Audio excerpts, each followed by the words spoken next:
Wala nang ano dito, nagtitinda sa gitna. Dito na sila sa mga gilid. Tatanggalin na siguro itong mga ito.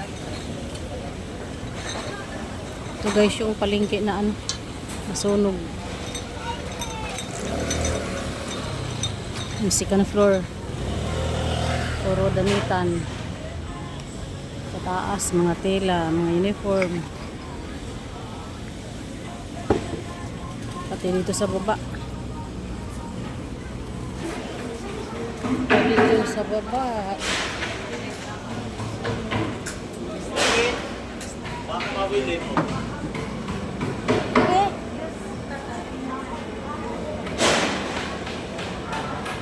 Nilinis na nila guys.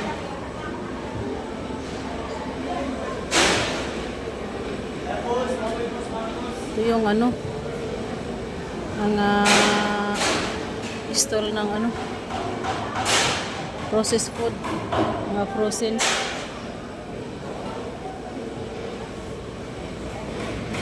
Dito naman yung karnihan. Karnihan dito banda. Wala na. I-demolish na to guys.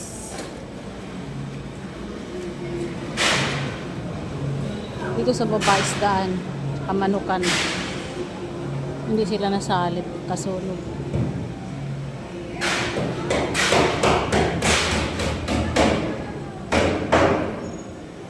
So, nilinis na nila.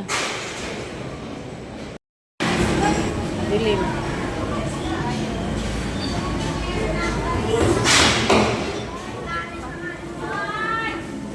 Ano? Dilim ang ceiling.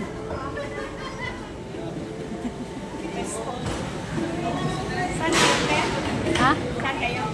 Diyan lang. Saan banda? Dito ka? Oh.